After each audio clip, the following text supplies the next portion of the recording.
Welcome back, my duelist friends, Casual Duelist. It is time for the second half of this Wednesday. First half, we did a little Ishizu Ishtar. We showed you guys how to build the 3 times Rise of the Fallen from Battle City. And again, all part of a challenge, all part of a request. More than happy to do it. This will be the last deck coming out of Battle City. And just as much as we enjoyed playing the Ishizu one, this is the one that, when building, actually frustrated us the most. Because again, it had like 1 or 2 like really good cards, but as opposed to every other deck, it didn't flow as well. So we did what we could. It is going to be Espa Roba, guys. We are playing its Jinzo.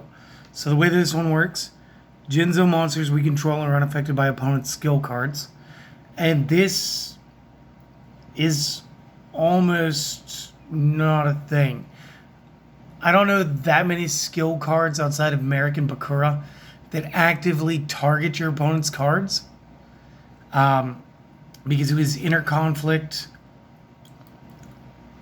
and I'm forgetting the Merrick one. I believe it was errated, somebody told me. To when the player take damage, it gains counters, and then based on counters, I get to do stuff and I can destroy cards. But outside of that, I don't know too many that actually affect my monsters.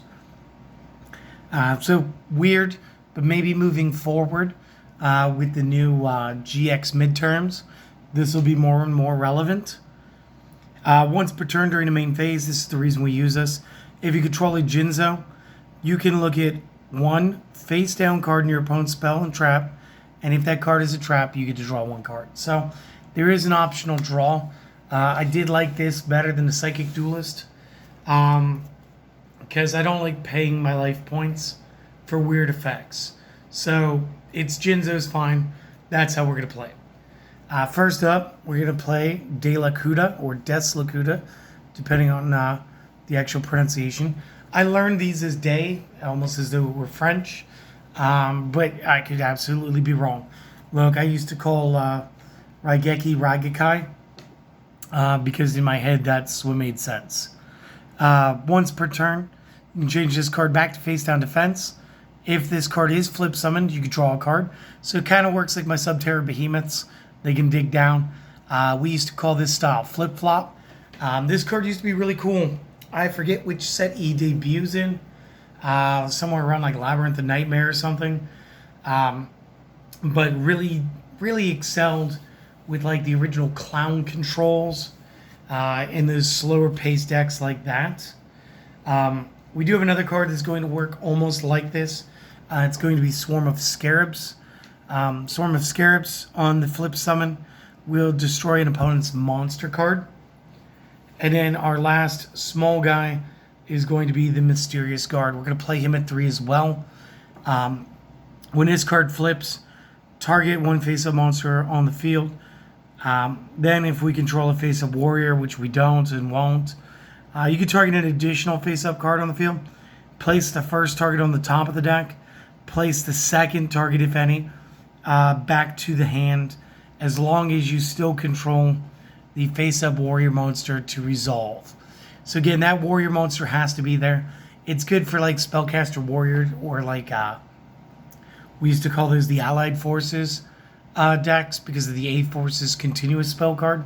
And again, that might be something that we build down the line, because I can't remember if that spell is in Speed Duel right now.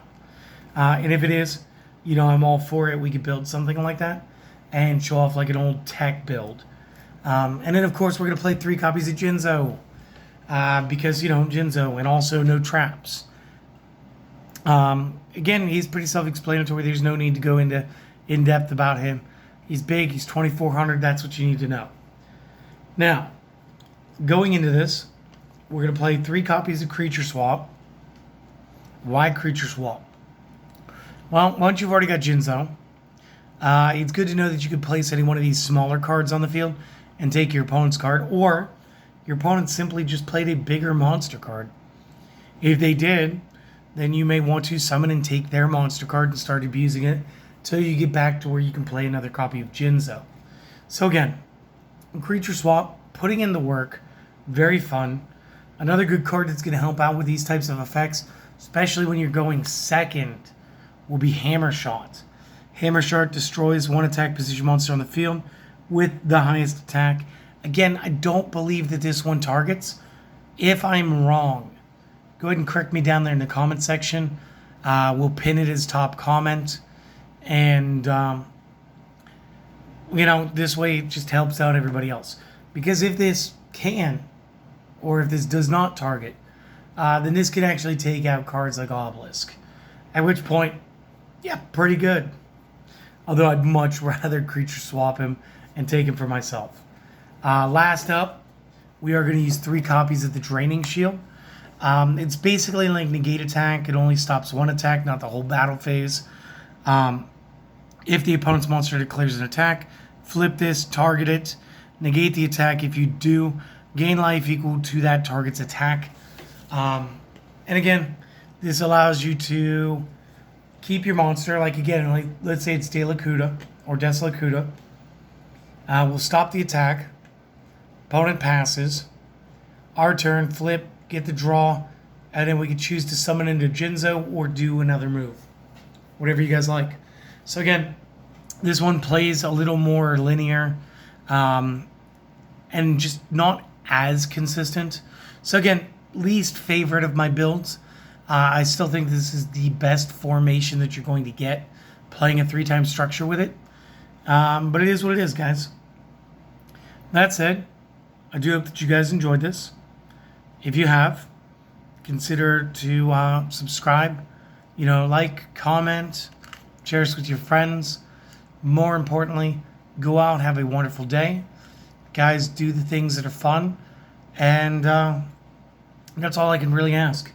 We're going to take a break, regroup tomorrow. We're going to do a little bit of playing around. I did film ahead of time some more play footage for Master Duel. So we're going to do that. And then we're going to come back and we're going to get into more of the GX. Because again, with the GX, we only have 7 decks to build. There were 8 decks. We already did 3 times of Destiny Heroes. But after that, it's going to be pretty amazing, pretty fun. I hope that you guys stick around and enjoy it. See you guys later. Peace.